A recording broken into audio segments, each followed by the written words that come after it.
Okay, here we go. Let's go again. Today we are moving forward into the world of a dude named Pythagoras and looking at triangles using the squares and square roots and stuff that we did before. So we're looking at determining the relationship among the sides of a right triangle. Now, before when we said like try not to use your calculators, if you want to roll with that today, you're good with that. So let's take a look. A right triangle has two legs and a hypotenuse. So we have our leg right here and our leg right there. And then this side is the hypotenuse. The hypotenuse is the longest side. You see the length is longer than the other two. And it's also across from the 90-degree angle, from the right angle, from the little box in the corner. So in here we have our hypotenuse. It's across from the right angle, and it also is the longest side. Okay, so that's kind of getting us rolling. So this dude Pythagoras, he had some findings. He was a math dude, science guy, a mystic, and he found this relationship. So he found out that if you take this side right here, however long this is, and you make a square that comes off of that, and you find this side and you make a square that comes off of that, and you figure out what is the area of this square and what is the area of this square. Let's just call this area A and area B.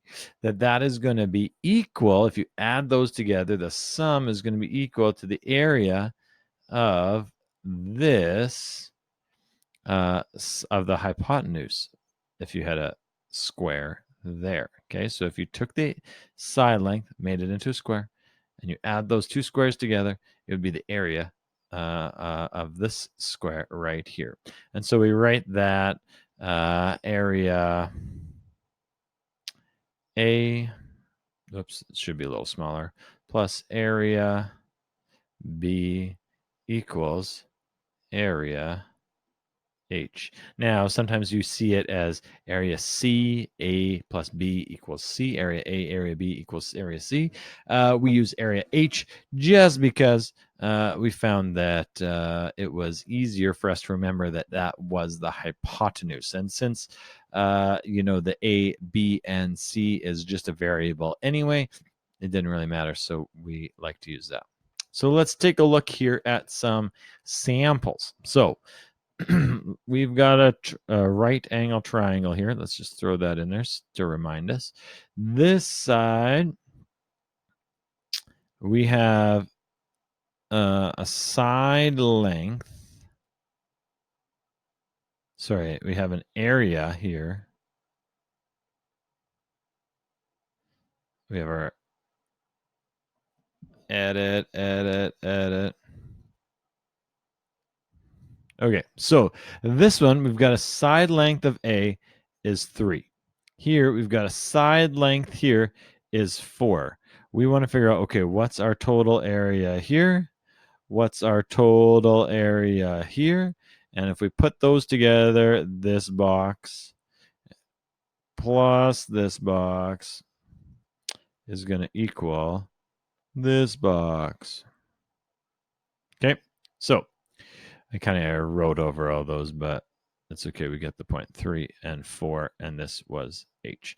So we said 3. So we need to find the area of A. So area of a square, remember, is the length times width. And in a square, all the sides are the same. Okay, each one of these sides is the same. So to find our area, we're going to go length times width. So we're going to go 3 times 3. And we're going to add that to 4 times 4. And that's going to equal the area of H. So when we do that, 3 times 3, we get 9. 4 times 4, we get 16. And when we add those together, that's 25. So that means that the area of this box is 25. Okay. So now if we're like, okay, the area of the box is 25, that's great, but that doesn't really tell us how long this length is in here. We want to know what this side length is. So we're going to do what we were doing for the last couple lessons, where we're going to take a look at the square root of that number. So if our area is 25, this whole thing is 25. That means that that's going to be something here times something here, our length times our width. But it's a square, so they're going to be the same number, just as we talked about before. So the square root of 25 is 5, so our hypotenuse is 5.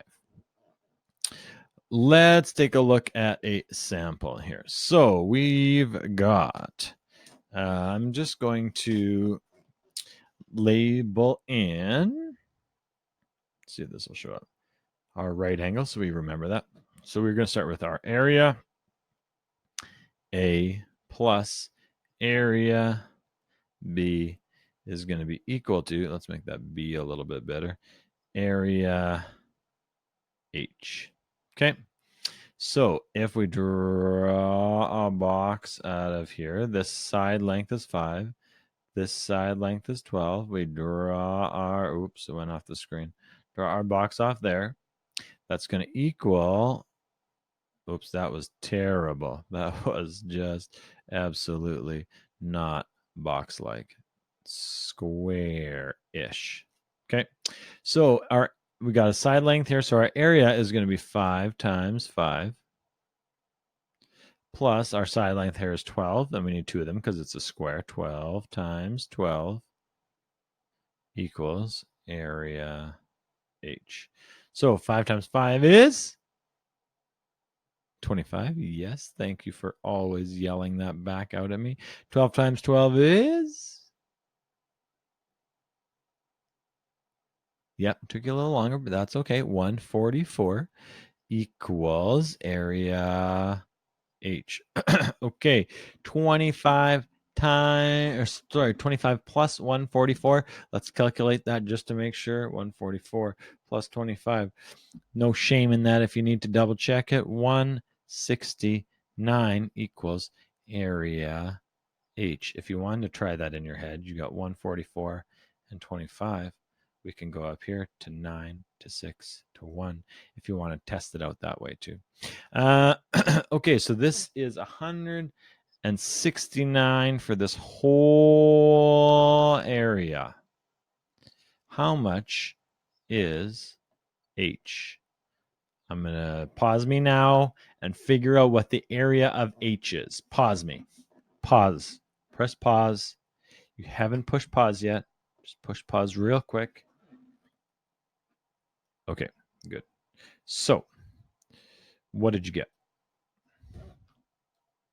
I got 13. So I'm going to go 169. I'm going to go square root, and that's going to equal 13. Now, if you're looking on your calculator, what you could probably do on your calculator is hit 169 and then find the square root button, and it's going to hit that up for you. So you're going to type in 169, hit the square root button, and it's going to take you to 13.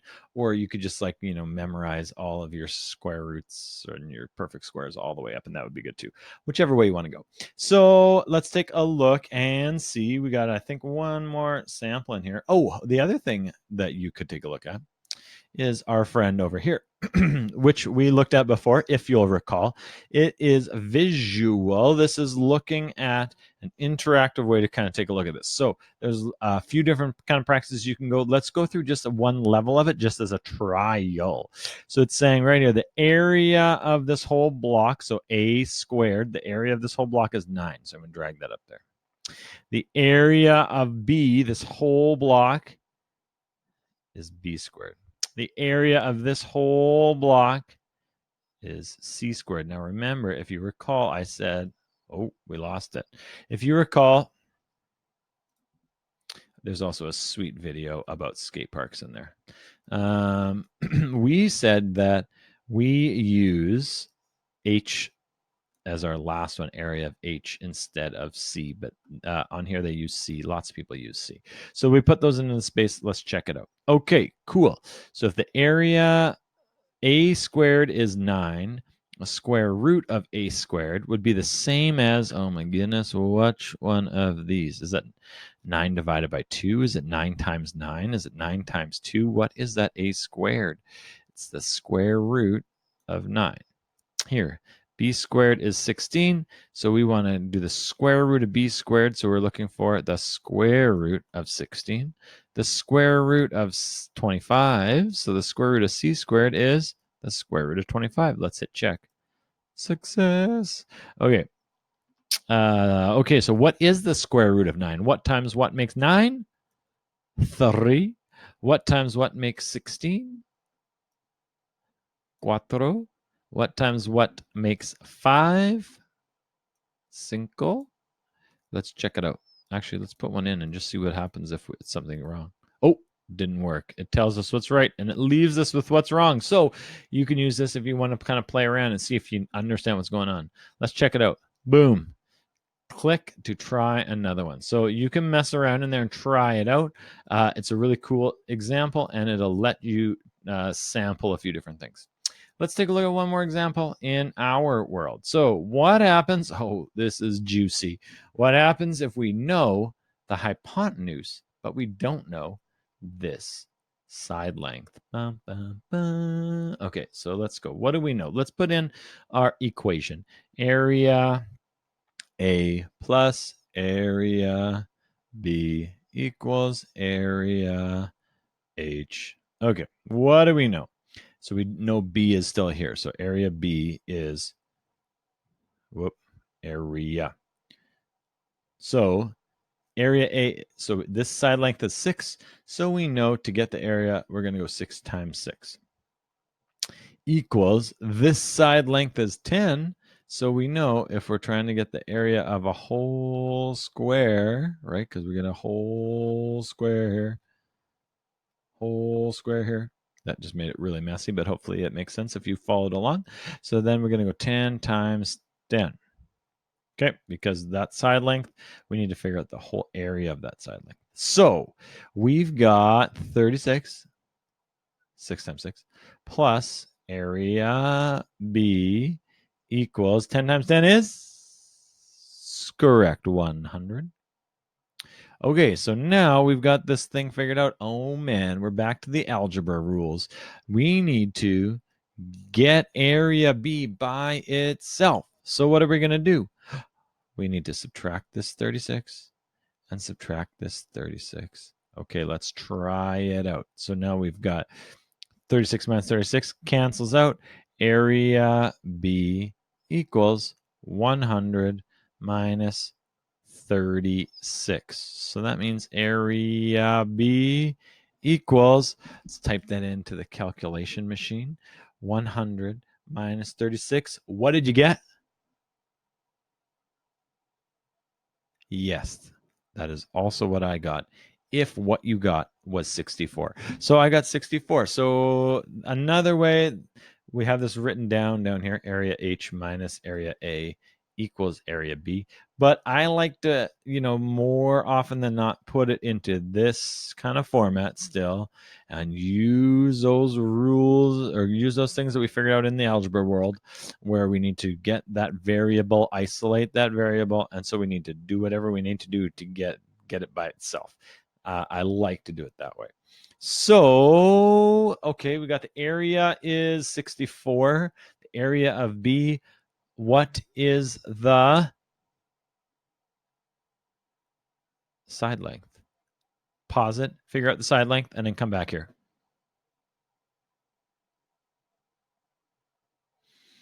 That's right. Thank you. The area of B is 64. So we're going to take that 64. Oh, let's use something other than yellow. 64. So if we take the square root of 64, because we know that this is a square and the whole area is 64, so the length times the width is going to be the same. So we're going to do the square root of 64 is 8. So something that's interesting here, let's take a look back here. One thing. We use 3 plus 4, and this side length equaled 5. So in the previous one, we had 3 plus 4, and it equaled 5. Well, it was 3 squared plus 4 squared equals 5 squares. That's technically what it is. And let's take a look at this one. We started with 6 squared plus 8 squared equaled 10 squared. Oh, interesting. I think so. You have to stay tuned and see. Is there a similarity here? Is there something going on? Is there a pattern going on? What would you put in for another couple that would follow along the same kind of rule? Think about it. So that's it for now for our friend Pythagorean. Take a look around here. Take a look, play around in that web link so that you can play around some of these math interactives. They're all awesome. And as always, we miss you. We heart you. Take care of yourselves and your families, and we will hopefully see you soon.